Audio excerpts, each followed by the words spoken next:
this video, I'm going to talk about positioning and how to sit with your bassoon so that it's comfortable and helps you get the best sound. At the end, I'll talk a little bit about embouchure also. I'm going to be using a swivel office chair here because it's going to make it a little easier to show you some different angles, but obviously for a student, I'd recommend a hard-backed, straight-back chair. So first thing to figure out is how to get the seat strap settled comfortably. And there are a couple of ways of doing this. If you just walked over from setting up your bassoon, maybe on the other side of the band room, you may have your bassoon cradled in two hands and your seat strap separate from the bassoon.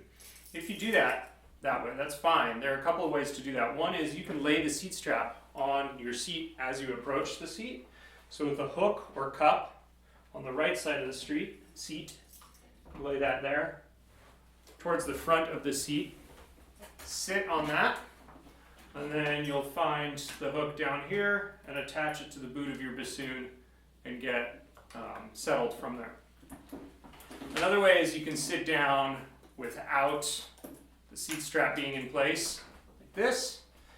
You can have the bassoon resting on the ground between your legs and leaning against your shoulder. Then with two hands, you'll drop the seat strap underneath your knees, grab the tail end of it, and settle it under your legs like so. And again, attach the bassoon. The third way, which I think a lot of bassoonists end up settling on eventually, but requires you to hold the bassoon in one hand, would be if you walk over with the seat strap already connected to the bassoon. Then you take the bassoon holding from the boot joint so nothing comes apart in your right hand alone. Let the seat strap drop, and then you can reach under, find the tail of it, and get settled like so. So 3 ways to do that. You'll notice my reed is not on the bassoon yet for any of these. It's still soaking in the water, which we talked about in the last video. That's to prevent the reed getting broken. Okay? A lot of times there's going to be another music stand on either side of you, and if you do something like this while you're setting up the seat strap, you're out another reed, and you'll have to go get a new one. So leave the reed in the water until you're ready to play. At this point, we're not quite ready to play. You've got the seat strap underneath your legs. You've got that towards the front of the chair, and then contrary to most other instruments, when you play them, a lot of times band directors will tell you, and orchestra directors will rightly tell you, sit towards the front of the chair, feet on the ground, good straight back, nice posture. This is very good posture for most other instruments. However, for bassoon, what this does is it puts the instrument right close to my torso and makes it nearly impossible for me to get a comfortable posture with the bassoon where I need it farther from my torso. So what I'm going to do is I'm going to scoot all the way back in the chair, not slouching, not leaning against the back of the chair, but with my rear end towards the back of the chair. You can see that here. Okay, and what that's going to do is going to create this space between my torso and the bassoon. Okay, so we've got the bassoon situated front to back. Now we need to figure out up and down. You'll notice right now, the bassoon is hitting me somewhere in the throat. So what you're not going to do is lean down and slouch to find the bassoon. Okay? If the bassoon is too low or in the wrong place, bring the bassoon to you. Don't move the bassoon. Don't you move to the bassoon. So in order to do that, we're going to adjust the seat strap. My left hand, I'm going to reach down, grab the tail of that seat strap, and I'm just going to pull on it until the bassoon comes up, and find where the bocal hits around my lower lip. A good way of double checking if the bassoon is in the right position is to take it in your right hand away from you so that it's out of your field of vision. Focus on a point in front of you. Make sure that your shoulders are square. A lot of times we end up cocking one shoulder higher than the other. So shake out your shoulders, shake out your arms, don't drop your bassoon, and then with your eyes fixed on a point directly ahead of you, bring the bassoon over to you without moving and see where it lands. Okay, right here it's landing on my lower lip, but actually almost closer to my chin. So I'm going to adjust the seat strap a little bit, bring it up. Okay, that's good. And then I'm going to, I'll do it from an angle this time. Bassoon's off to the side. I'm looking straight ahead. I'm going to bring the bassoon around okay? And it's hitting my lower lip. That's in a pretty good position. So at this point, I want to talk about one other thing before we bring the reed into the picture, and that is the vocal angle. You'll see from here that as I'm sitting, the vocal is hitting my lip at about level or a bit of an incline. What we want to avoid is anything like this, where the vocal is diving down towards my lower lip, okay? So incline, decline. And you can see that just by changing the position of my torso is going to change the angle of the vocal towards my face. And we'll talk about why that's important a little bit when we have the reed, and we'll do some demonstrations. So again, incline if you lean forward, decline if you're leaning back. Bad posture gives you bad angle with the vocal. The other way to adjust that, of course, is by where the position of the seat strap is. If your seat strap is all the way towards the rear of the chair, you're going to have a very extreme incline. That's also not good. Okay? Or, depending on the angle of your vocal, vocals are always bent a little differently. Each one's kind of unique. So depending on the angle, you could have your seat strap too far towards the front of the chair. So even though I have a good posture, you can see that the vocal is almost coming down towards my face. Okay? So we need to adjust the seat strap front to back on the chair, and then right to left on the chair, so that we get a good angle of the vocal, and that it's at a good level to my face. So now we're going to attach the reed to the vocal. We're finally ready to do that without risking damaging it on a neighbor's stand. Okay, and once again, we'll just double check. Bassoon's away. Focus ahead. Bring it around. Hits me in the lower lip. This is perfect. This is exactly where I want it to be. Okay, to show you a little bit more about why the angle of the vocal is so important, I'm going to give you a couple of demonstrations here on what happens if we move that. So for this purpose, I'm going to unhook my seat strap, and I'm going to move the boot of the instrument forward and back so that it's going to change the angle of the bassoon. And what that's going to do is it's going to change how the bassoon reed is angled in my mouth, and you're going to hear the difference in sound that that makes.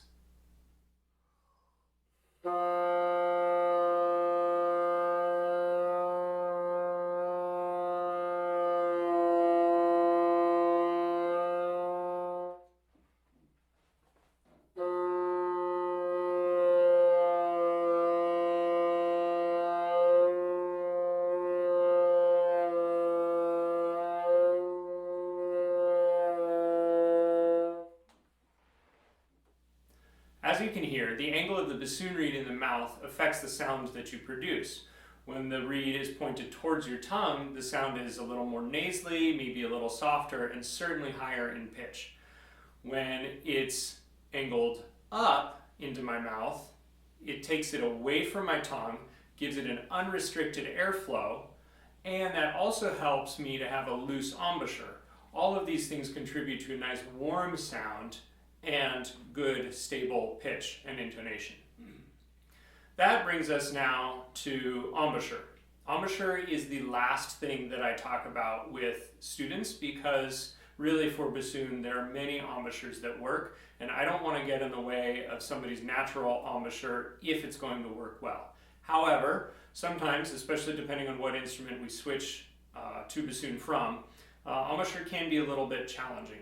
Bassoon embouchure is a loose, supportive embouchure that doesn't use a lot of muscle. So it's not very similar to, say, a clarinet embouchure where you focus on a tight lower lip to get a good, crisp, clear sound. Instead, what we actually want is we want for our lips to cushion the reed and provide a nice, stable but gentle support for the reed. So a couple of ways of thinking of that if you're having trouble with that. One is if you imagine that you have a pencil that you're holding in your mouth, but you don't want to put your teeth on it or mark it, you just very gently roll your lips over your teeth and hold that pencil very gently. Another way would be if you hang the reed in your lips with your mouth closed, and then you ever so gently roll your lips in to pull the reed into your mouth. So that just hangs here, and then gently pull in. Okay? All the while being careful not to tighten up any of your muscles. You don't tighten the corners of your mouth. You don't pull your lips tight. You want to imagine maybe like a drawstring bag where you pull from both sides and it closes evenly around. That's the kind of cushion we want on the reed.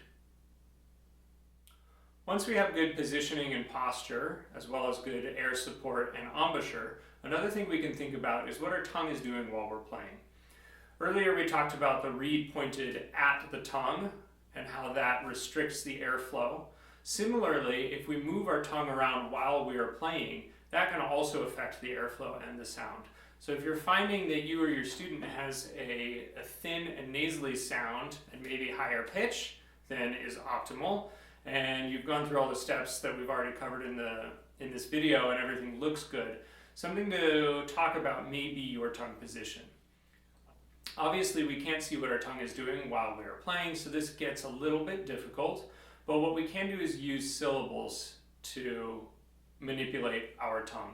So if we say E, go ahead and do that, E, and then we say O, O, you'll notice that the tongue moves from an upper position in E, to a lower position when you say O, O, E, O. And I'm going to demonstrate that now on a note, and you're going to hear the difference in the pitch and timbre as I say E, O while I'm playing.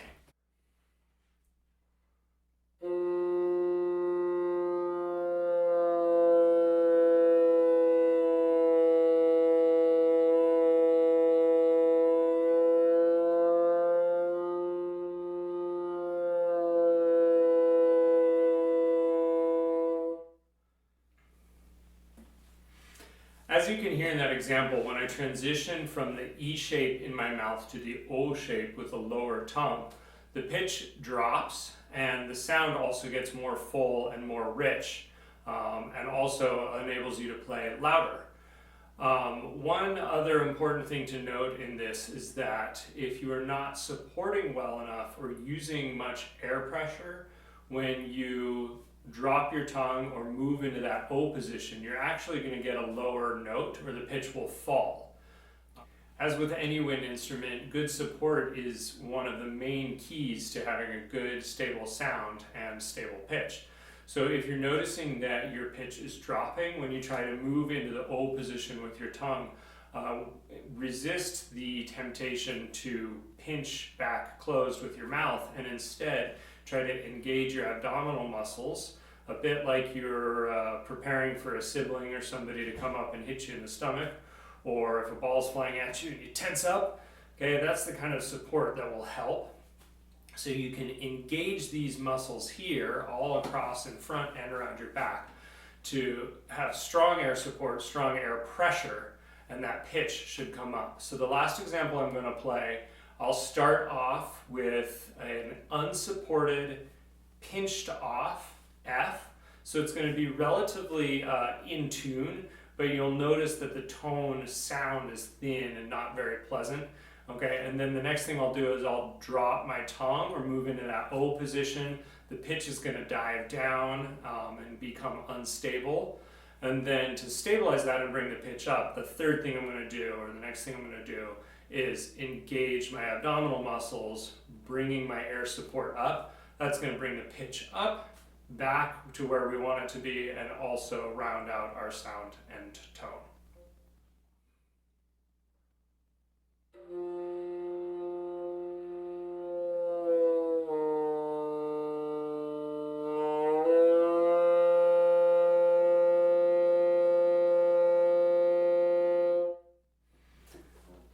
Okay, so a few of the main points that we talked about today are getting a good setup with your bassoon, good posture in your chair, instrument in a comfortable position away from your torso, vocal at an incline to your mouth.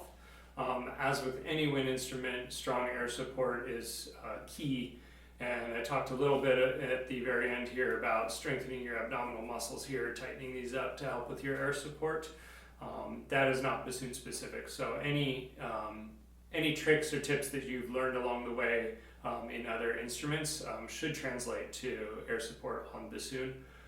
And then also making sure that we're not biting off the reed or pinching the reed with our mouth, and then thinking about the inside shape of our mouth moving from an E position to an O position. Okay, so with these different points, that should help get you to a better, more stable sound and pitch.